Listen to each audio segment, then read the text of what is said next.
Hello, I am Julie Erck with Empowered Home Inspections, and today we inspect a gas furnace according to the gas furnace inspection checklist. You can find the gas furnace inspection checklist on nachi.org/home inspection checklist.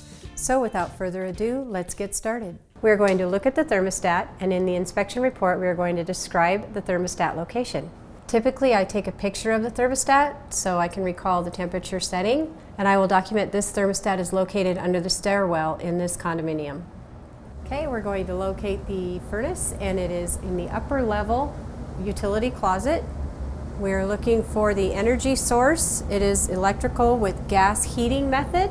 It's accessible and it's running. There is nothing to report in need of correction. Now we're going to check the category of the furnace. It is a category 4, and I can tell this because on the label it says 93.0 AFUE. Typically on a category 4, it's a 90 or above. I can also tell because category 4 has PVC piping, like on this one. So now we're looking at the venting on the heater, and we can see up in here it has the fire rated protection around the pipes. We can't locate the piping on the exterior because this is a condominium and we're not allowed on the roof. So we will document in our report that it is inaccessible.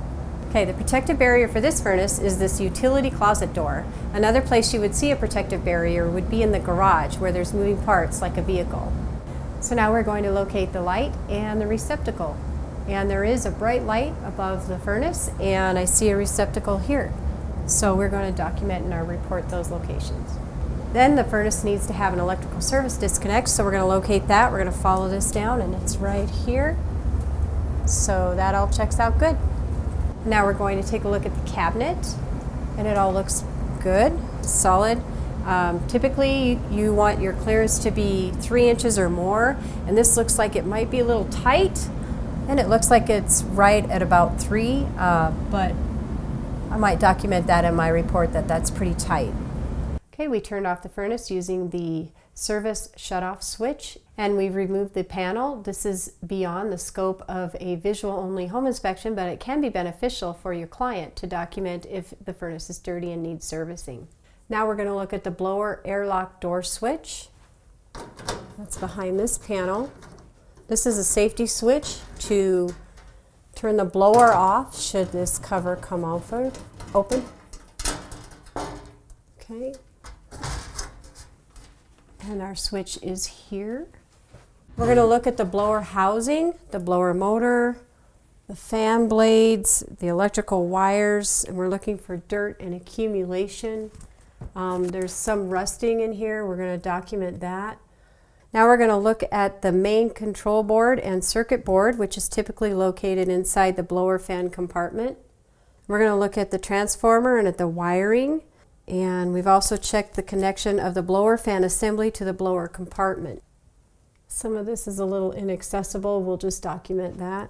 And the blower fan during the operation sounded good, so we were looking for noises or vibration, but it all sounded good before we took this cover off, so we were able to verify that. And we're going to look at the electrical junction box. It looks to be secure. Okay, we're going to take a look at the gas shutoff valve, which should be located outside the furnace within 6 feet, and it looks good.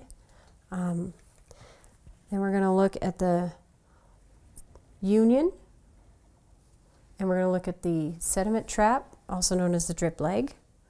And then we're looking at the gas piping. Corrugated stainless steel tubing looks fine, and it's solid going into the furnace. We don't want to see this in the furnace. Everything looks good here. Okay, we're looking at the igniter, the hot surface igniter or spark igniter, and associated wiring.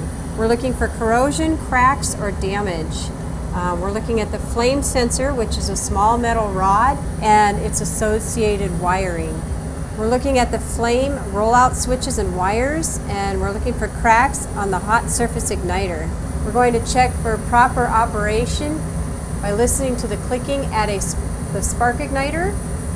And then we're looking at the flames for an erratic flame or anomalies during the operation of the blower fan. And we're looking at the temperature limit switches and wires.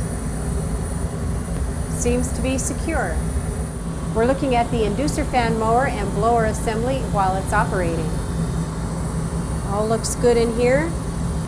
And the blower fan is spinning.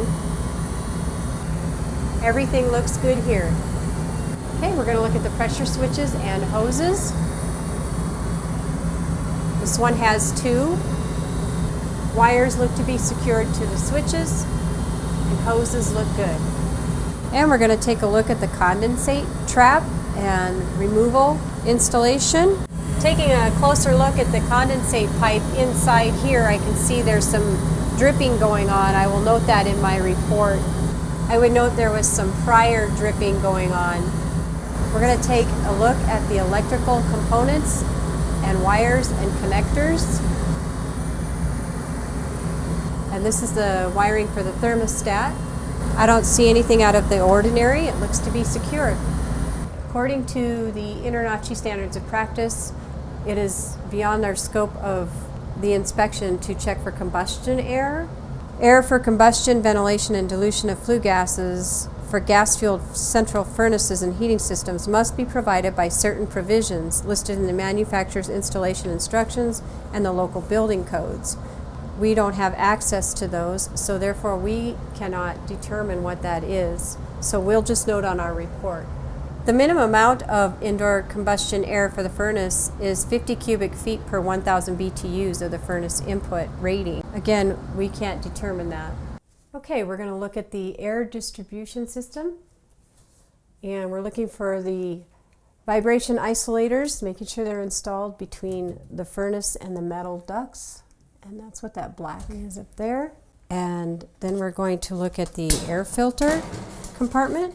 And we're just checking to make sure it's in there good and clean and secured and properly sealed.